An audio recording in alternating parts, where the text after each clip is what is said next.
नमस्कार मित्रांनो, घरोघरी मातीच्या चुली या मालिकेच्या येणाऱ्या काही ट्विस्टमध्ये आता असे होणार आहे की जानकीने मात्र आता ऐश्वर्याची सुद्धा चांगली धुण्याचं ठरवलेलं असतो। ऐश्वर्याने काय काय कारस्थान केले हे सर्व आता सुमित्रासमोर कसं आणायचं हे आता जानकीने ठरवलेलं असतं। त्यासाठी तिने एक शक्कल अशी लढवलेली असते आणि तिने मस्त प्लॅन करून आपल्याला नोकरीसुद्धा ती शोधलेली असते।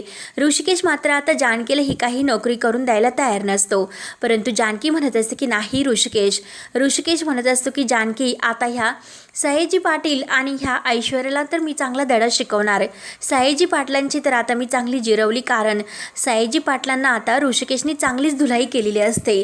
अगदी त्याचा बीपी असा लो केलेला असतो की काही झालं तरी आता सयाजीराव काही ऋषिकेशच्या वाटेला जाणार नसतो, कारण आता ऋषिकेशच्या वाटेला जर गेलो तर आता ऋषिकेशने मात्र आता तो जो काही त्याचा नवीन ऋषिकेश आहे तो आता ऋषिकेशच्या म्हणजे अहंकारात निर्माण झालेला असतो, कारण यामागे स्वाभिमान जपणारा आणि दुसऱ्याला मदत करणारा ऋषिकेश असा त्यांना पाहायला मिळालेला असतो।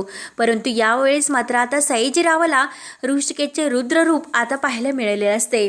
तेव्हा हातापाया पडून तो ऋषिकेशला कशीबशी आपली त्याच्या तावडीतून सुटका करतो। ऋषिकेश म्हणत असतो की जर माझ्या वाटेला पुन्हा गेला माझ्या म्हणजे मुलीच्या आणि बायकोच्या, कारण माझं जग फक्त माझी मुलगी आणि माझी बायको आहे, त्यामुळे आता मात्र तू काही माझ्या वाटेला परत यायचं नाही। आणि राहिली कोण, तुझी ती मुलगी ऐश्वर्याने माझ्या जानकीला आणि माझ्या ओवीला घराच्या बाहेर काढलं, तिच्यासुद्धा आता मी चांगली तिची जिरवणार आहे। तू जर तिच्यामध्ये आला तर माझ्या इतकं वाईट कोणी नसेल। एक दिवस मी सारंग आणि ऐश्वर्या या दोघांना घराच्या बाहेर कसे काढतो आणि नाक घासून त्यांना माफी मी कशी मागायला लावतो, नाही त्यांनी माझ्या जानकीच्या पायावर नाक घासून माफी मागितली तर मी सुद्धा नावाचा दुसरा ऋषिकेश नाही। त्यानंतर मात्र आता पेपरामधील ती बातमी वाचून जानकी ऋषिकेशला म्हणत असते की ऋषिकेश काही झालं तरी मला आता हा जॉब करायचा। ऋषिकेश म्हणत असतो की नाही जानकी, तुला हा जॉब करायची काही गरज नाही। मी आता हे घर सोडू, आपण दुसरीकडे राहायला जाऊ आणि दुसऱ्या बाहेर कुठेतरी आपण या पंचकृषीच्या बाहेर जाऊन तिकडे राहूयात। तिकडे आपल्या हक्काचं घर असेल आणि आपल्याला नोकरीसुद्धा करता येईल। जे काही साध्य करायचे असेल त्या सर्व गोष्टी आपण साध्य करूयात। परंतु जानकी म्हणत असते की नाही ऋषिकेश, आपल्याला येथेच याच पंचक्रोशीत राहायचं आणि सर्वांना दाखवून द्यायचं आपल्या प्रत्येक ह्या अपेक्षा आपण साध्य करायच्या। आपण इथून पळून जायचं नाही, येथे राहून सुद्धा आपल्याला सर्व काही करता येईल। त्यासाठी आपल्याला हे गाव आणि हे शहर सोडून जाण्याची काही गरज नाही। तेव्हा आता पेपरमधील जी काही ॲड असते तर ती आता ऋषिकेशला दाखवते। ऋषिकेश म्हणत असतो की नाही जानकी प्लीज तू नोकरी करू नको, परंतु जानकी म्हणते की नाही ऋषिकेश, मला ही नोकरी करायची। आपल्या घरासाठी आपल्या ओवीसाठी मला थोडंसं तरी हातभार लावायचा आणि या जॉब करता करता मी आता त्या रणदिवेच्या घरामध्ये जाईलच आणि त्या ऐश्वर्याला तिच्या पापाची जी काही जाणीव आहे तर प्रत्येक क्षणात मी करून देईल। त्यासाठी मला आता ही नोकरी शोधावीच लागेल।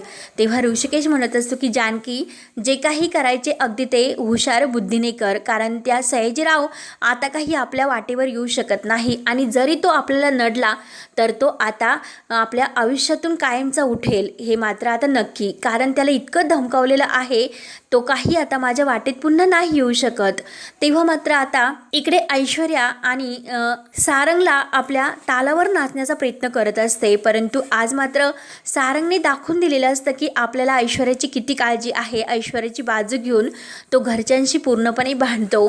तेव्हा आता सौमित्र आणि अवंतिकाने त्याला दाखवून दिलेलं असतं की तुम्ही कसे ऐश्वर्याच्या तालावर नाचतात, म्हणजे आता हा सारंग आहे ना तो कठपुतली आहे, जो दुसऱ्याच्या तालावर म्हणजे ऐश्वर्याच्या तालावर नाचतो, त्यामुळे आता सर्वात मूर्ख म्हणजे सारंग आहे असे मात्र आता सौमित्राने सर्वांसमोर सारंगला सांगितलेले असतं। सारंगला मात्र ह्या गोष्टीचा खूप राग येतो, म्हणून तो सौमित्रावर धावून जातो। सौमित्र म्हणत असतो की आई आता तरी सुद्धा तू डोळे उघड, कारण ह्या ऐश्वर्याच्या जे काही तालावर तू नाचली परंतु अजून सुद्धा वेळ गेलेली नाही। जानकी बहिणीला परत मानाने या घरामध्ये आण आणि या ऐश्वर्याला घराच्या बाहेर काढ। मात्र आता सारंगला खूप राग येतो, सारंग हा धावूनच जातो आणि त्या कचाट्यात मात्र आता त्यांचे जोराचे भांडण सुरू होत असतं आणि त्याचा धक्का मात्र आता सुमित्राला लागतो। तेव्हा आता सुमित्राला त्याचा धक्का लागल्यानंतर सुमित्रा ही खाली पडते तर अवंतिका आणि घरातील सर्वांना खूप मोठा धक्का बसतो।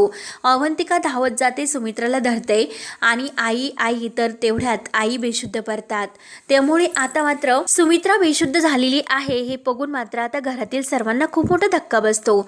नेमका आता आईंना काय झाले असेल, एकतर तिला डोक्याला जबर मार लागलेला असतो, परंतु आता मात्र ऐश्वर्या तिच्या जवळ येण्याचा प्रयत्न करत असते, परंतु सुमित्राला शुद्ध आल्यानंतर सुमित्रा मात्र त्या ऐश्वर्याची हात झिडकारते। आता काही झालं तरी आपल्याला शांत राहून या ऐश्वर्याचे डावपेच ओळखावे लागेल असे सुमित्रा ठरवते। त्यानंतर मात्र आता ऋषिकेशने सयाजीरावाला इतकं धमकावलेलं असतं, इतकी त्याची वाईट अवस्था केलेली असते, कारण तो काही फिरून आता ऋषिकेशचं नाव घेणार नसतो।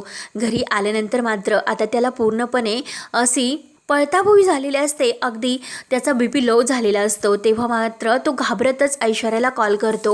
ऐश्वर्याला म्हणत असतो की आयशू, अगं बेटा प्लीज तू काही करू नको, जे काही करीत असतील ते कारस्थान करू नको आणि त्या जानकी आणि ऋषिकेशच्या विरोधात मात्र जाऊ नकोस, कारण त्याने माझी जी अवस्था केलेली आहे तर मी तुला ती नाही सांगू शकत। प्लीज आयशू, तू असं काही वेडवाकडं पाऊल उचलू नको। तेव्हा आता ऐश्वर्या म्हणते की डॅडा, अहो काय म्हणतात तुम्ही, तर हत्तीसारखे वाघ आहात आणि तुमच्यावर आज इतकी घाबरण्याची वेळ कशी आली आणि तुम्ही बोलतात का डॅडा? माझे डॅडा कधी असे घाबरणारे नव्हते। तेव्हा सयाजीराव म्हणत असतो की नाही ऋषिकेश, मी त्याच्या वाटेला कधीही जाणार नाही, कारण त्याने अशी काही माझी अवस्था केलेली आहे की मी आता घरातून बाहेर सुद्धा निघू शकत नाही। तेव्हा आता ऐश्वर्याला खूप मोठा धक्का बसतो। ऐश्वर्याला असं वाटत असतं की आता तर डॅडा सुद्धा माझ्या बाजूने नाहीत, नेमकं आता जे काही करायचे ते सर्व मला एकटीला करावे लागणार। तेव्हा मात्र आता ऐश्वर्याला घाम पडतो की नक्की आता यापुढे काय करायचं। डॅडाने तर हार मारली आणि प्रॉपर्टीचे पेपर तर आपल्याला मिळवायला हवे, कारण हा नाना कधीही शुद्धीवर येऊ शकतो आणि शुद्धीवर आल्यानंतर मात्र ते प्रॉपर्टीचे पेपर मात्र आता त्या जानकी आणि ऋषिकेश या दोघांच्याच घशात जाणार, म्हणून आता तिने पूर्णपणे सारंगला पॅक केलेलं असतं। परंतु आता होते तर काय, कारण जेव्हा जानकी ही ती पावडर विकण्यासाठी रंगमाला वॉशिंग पावडर आपल्या पहिल्या घरात येते, कारण आता आशीर्वाद बंगल्यातून तिला ही पावडर विकायची असे। परंतु आता मित्रांनो, आपल्याला हा व्हिडिओ शेवटपर्यंत जर नक्की पाहायचा असेल नक्की बघत राहा, परंतु मात्र आपल्या चॅनलला सबस्क्राईब करत राहा आणि त्या व्हिडिओला शेवटपर्यंत नक्की पाहत राहा। तेव्हा मित्रांनो, आता जानकीने आपली सुरुवात आशीर्वाद बंगल्यातून केलेली असते आणि आता ह्याच आशीर्वाद बंगल्याचा तिला एक भक्कम असा आशीर्वाद मिळालेला असतो, कारण आता नानांची पुण्याई आणि नानांचा आशीर्वाद तिच्यासोबत असतो आणि सुमित्राचं मनसुद्धा आता बदललेलं असतं, कारण ऐश्वर्याने तिचं खरं रूप आता सुमित्राला दाखवलेलं असतं। सारंगला आपली बाजू घेऊन सुमित्राला सुनवायला सांगितलेलं असतं। तेव्हा आता सुमित्राच्या मनातून ऐश्वर्या आणि सारंग पूर्णपणे उतरलेले असतात आणि त्याच वेळेस मात्र आता जानकी तेथे येते। जानकी तेथे आल्यानंतर मात्र आता ती पावडर आपल्या घरी विकायला येते, कारण आता ती सर्वांसमोर म्हणते की मी नवीन जॉब सुरू केला आणि त्याची सुरुवात मात्र आपल्या घरापासून करायची असं जेव्हा म्हणते, तर ऐश्वर्या मात्र आता म्हणते की काय करतेस तू, आणि तू जे काही आता पटवून देते ना ते आता आम्हाला व्यवस्थित करून दाखव, म्हणजे तरच आम्हाला त्याचा क्ल्यू मिळेल। तेव्हा मात्र आता जानकी जे काही ती पावडर घेऊन आलेली असते आणि ऐश्वर्या जे काही तिला कपडे धुवायला लावते तर त्यावर मुद्दाम ती अनेक हळदीची पावडर टाकून देते, तरीसुद्धा आपली जानकी डगमगत नाही आणि शेवटी सुमित्रासमोर आजीसमोर चकचक असे कपडे त्या पावडरने धुवून काढते आणि आता ते कपडे असे ऐश्वर्याच्या तोंडावर झटकते।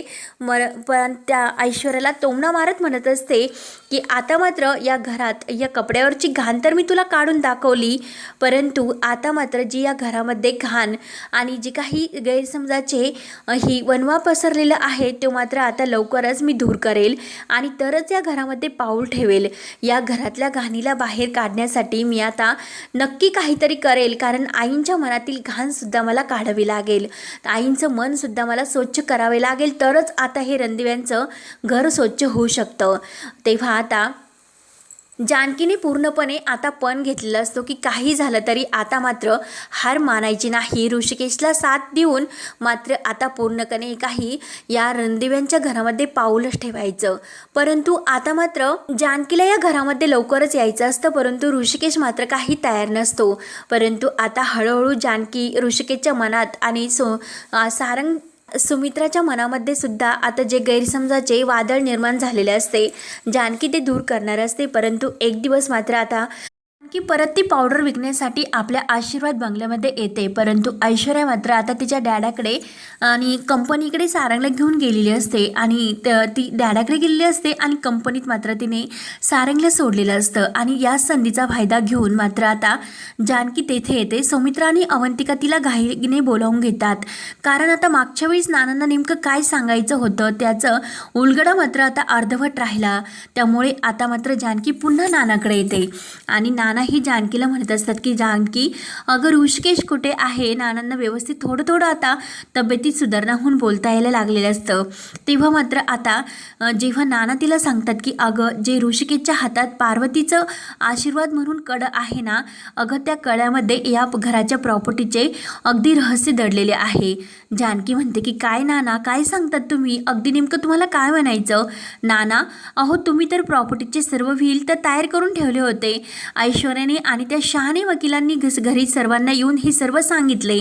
नाना म्हणतात की काय जानकी, काय बोलतेस? अगं मी कधीही अजूनपर्यंत माझं मृत्यूपत्र त्या शहाणे वकिलांकडे वाचायला सुद्धा दिले नव्हते. आमचा फक्त विषय झाला होता की मृत्यूपत्र तयार करायचे, परंतु त्या अगोदर मात्र मी मृत्यूपत्र तयार करून ठेवले होते आणि ते एका योग्य ठिकाणी. तेव्हा आता जानकीला हे सर्व सांगितल्यानंतर मात्र आता जानकीला धक्का बसतो. जानकी म्हणते की आता नानांना कसं सांगायचं की ओवीच्या हॉस्पिटलच्या खर्चाच्या वेळीस मात्र ऋषिकेशने त्यांच्या हातातील कडं विकलं. आता हे जर आता अवघड होईल म्हणून आता ती तरीसुद्धा आपल्या मनावर दगड ठेवते आणि सौमित्र, अवंतिका ही सर्वजण तेथे असतात. जानकी आता नानांना म्हणत असते की नाना प्लीज मला माफ करा, परंतु ऋषिकेशने मात्र जे काही कडं त्या पार्वती आईने एक आशीर्वाद म्हणून ऋषिकेशसाठी ठेवलेलं होतं तर आत्तापर्यंत ऋषिकेशच्या हातात होतं, परंतु ओवीला हॉस्पिटलमध्ये भरायला पैसे नव्हते आणि ओवीला भरायसाठी त्यांनी ते कडं गहाण ठेवलं. कारण मी आईंकडे पैसे मागितले होते, परंतु ऐश्वर्याच्या चुकीमुळे आणि तिच्या वाढव सांगण्यामुळे आईंनी मला पैसे देण्यासाठी नकार दिला. मग आमच्याकडे कोणताही दुसरा पर्याय नव्हता आणि शेवटी आम्हाला ते कडं गहाण ठेवायला लागलं. तेव्हा आता नाना डोक्याला हात लावून घेतात. नाना म्हणतात की जानकी, अगं कोणत्या सोनाराकडे तुम्ही ते कडं गहाण ठेवलेलं आहे? तेव्हा आता जानकी सांगायला सुरुवात करते की अहो जो आपला कायमचा सोनार असतो तर त्याच्या पलीकडे एक सोनार आहे. त्या सोनाराच्या घरी चांगले पैसे आल्यामुळे त्या दुकानात आपल्या ऋषिकेशने कडं हे विकत ठेवलं आणि तेव्हापासून मी आता ठरवलं होतं की काही झालं तरी ते कडं परत मिळवायचं आणि आता मात्र ते कडं परत मिळवावेच लागेल. म्हणून आता सौमित्र, अवंतिका ही सर्वजण ते शोध घेण्याचा ठरवतात की नक्की हे कडं कुठे लपलेलं असेल आणि कुठे त्या सोनाराकडे असेल आणि कोणत्या सोनाराने ते विकत घेतलं असेल. ऋषिकेशला विचारायचा खूप प्रयत्न करतात, परंतु ऋषिकेश मात्र आता त्या सोनाराचे नाव सांगतो आणि त्याच वेळेस मात्र आता ते कडं शोधण्यासाठी त्यांच्या जीवाची अगदी कायपलट सुरू असते. आणि आता ते कडाचा हे आपल्या हातात लागणार असतं, कारण जानकी आता एके दिवशी त्या सोनाराच्या घरी येते. सौमित्र आणि अवंतिकाही शोधून शोधून अगदी दमतात, परंतु कुणाही सोनाराकडे त्यांना ते कडं नाही सापडत. तेव्हा आता जानकीही आपल्या त्या कड्याचा फोटो तिच्याकडे असतो आणि तिला पूर्णपणे माहिती असतं की कडं कसं आहे म्हणून आता ती एका सोनाराकडे, ज्या ऋषिकेशने गहाण ठेवलेलं कडं असतं तर त्या सोनाराच्या घरी येते आणि ऐन वेळेस तिने ते कडं विचारलेलं असतं की या ऋषिकेश रणदिवे यांनी कोणतं कडं इथे गहाण ठेवलेलं आहे. तेव्हा मात्र आता सोनार हा जानकीच्या हातामध्ये ते कडं देतो आणि जानकी ही जे काही सौमित्राने पैसे दिलेले असतात तर त्या पैशातून ते कडं सोडवते. तेव्हा आता ते कडं सोडवल्यानंतर नानांजवळ आलेले असतात. नानांनी आता 268 नंबर त्यावर टाकून मोठा असा खुलासा जानकीला केलेला असतो आणि हेच खरे प्रॉपर्टीचे पेपर्स आहे, कारण आता त्या कड्यावरचा नंबर हा देवघराचा असतो आणि देवघरात जो काही पासवर्ड जानकीला माहिती नसतो, म्हणून आज मात्र त्या कड्याच्या त्या नंबरवरून मात्र त्या देवघराचा पासवर्ड जानकी समोर येतो आणि जानकीला मात्र आता खूप मोठा सत्याचा उलगडा होतो. जानकी तर खूपच खुश होते आणि आज ऐश्वर्याला एक हारण्याचं संधी तिला चालून आलेली असते, म्हणून आता तिला नक्की घराच्या बाहेर काढायचं असं मात्र आता जानकीने ठरवलेलं असतं.